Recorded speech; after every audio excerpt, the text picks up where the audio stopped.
आखिरकार किस्मत अपना असली खेल दिखाने वाली है, जहां एक ऐसा मोड़ आने वाला है जिसे देखकर हर कोई हैरान रह जाएगा। कोठारी हाउस की दुनिया में अब भूचाल आने वाला है, और इस भूचाल की सबसे बड़ी वजह बनने वाली है श्रुति की एक ऐसी गलती जो उसके पूरे बनाए हुए सपनों को पल भर में बिखेर देगी। कहानी तब और ज्यादा दिलचस्प हो जाती है जब अनुपमा एक बार फिर से अपनी समझदारी, धैर्य और सच्चाई के दम पर आगे बढ़ती हुई नजर आती है। किसी ने सोचा भी नहीं था कि परिस्थितियां इतनी तेजी से बदल जाएंगी, और अनुपमा ही एक बार फिर कोठारी हाउस और पूरे बिजनेस की असली ताकत बनकर सामने आ जाएगी। दूसरी तरफ श्रुति, जो अब तक खुद को बहुत चालाक और समझदार समझ रही थी, उसके अंदर जलन और अहंकार इस कदर बढ़ चुका है कि वह बिना सोचे समझे एक बड़ा कदम उठा लेती है। वह अपनी प्रतिष्ठा और दिखावे के लिए एक कैफे खोलने का फैसला करती है, लेकिन उसके पास पर्याप्त पैसा नहीं होता। फिर भी वह किसी भी हाल में पीछे नहीं हटती और अपने सपने को पूरा करने के लिए लोन लेने का फैसला कर लेती है। यहीं से उसकी सबसे बड़ी भूल शुरू हो जाती है। उसे इस बात का बिल्कुल भी अंदाजा नहीं होता कि वह अनजाने में जिस व्यक्ति से लोन लेने जा रही है, वही आगे चलकर उसकी पूरी सच्चाई को सबके सामने लाने वाला है। वह लोन किसी छोटे मोटे व्यक्ति से नहीं, बल्कि दिग्विजय से लिया जाता है, जो अनुज का पुराना दोस्त और बिजनेस पार्टनर रह चुका है। दिग्विजय और अनुज के बीच लंबे समय से गहरा रिश्ता रहा है, और दोनों ने मिलकर कई बड़े बिजनेस फैसले लिए थे। लेकिन अब वही कंपनी एक ऐसे मोड़ पर पहुंचने वाली है जहां से सब कुछ बदलने वाला है। प्रेम के कैफे में जो पैसा लगाया गया है, वह इसी बड़ी कंपनी से जुड़ा हुआ होता है।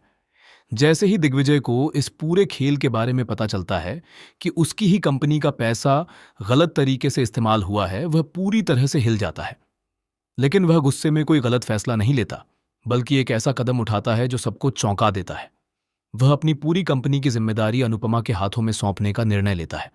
यह सुनकर हर कोई हैरान रह जाता है, क्योंकि किसी ने भी यह नहीं सोचा था कि एक बार फिर अनुपमा इतने बड़े बिजनेस की मालकिन बन जाएगी। अब कोठारी हाउस और बिजनेस दोनों जगह उसकी पकड़ और भी मजबूत हो जाती है। जैसे ही यह सच्चाई सामने आती है, दिग्विजय सबके सामने श्रुति को आईना दिखा देता है।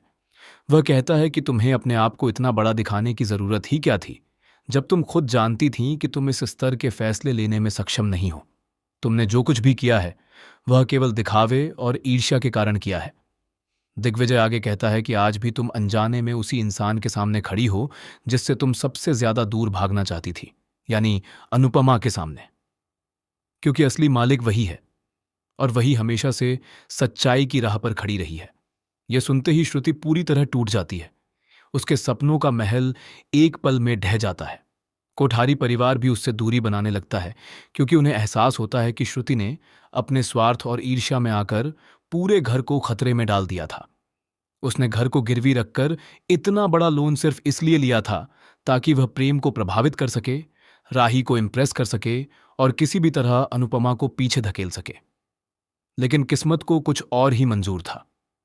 उसका हर प्लान उल्टा पड़ गया, और वही अनुपमा, जिसे वह कमजोर समझ रही थी, आज फिर से सबसे बड़ी ताकत बनकर सामने आ गई। अब सवाल यही है कि क्या श्रुति अपनी इस हार को स्वीकार कर पाएगी, या फिर वह एक और नया खेल शुरू करेगी? और क्या कोठारी हाउस में अब सच में शांति लौट पाएगी, या फिर यह तूफान अभी और भी बड़ा होने वाला है? आने वाले समय में कहानी और भी ज्यादा दिलचस्प और चौंकाने वाले मोड़ लेने वाली है, जहां हर किरदार की असली सच्चाई धीरे धीरे सामने आने लगेगी।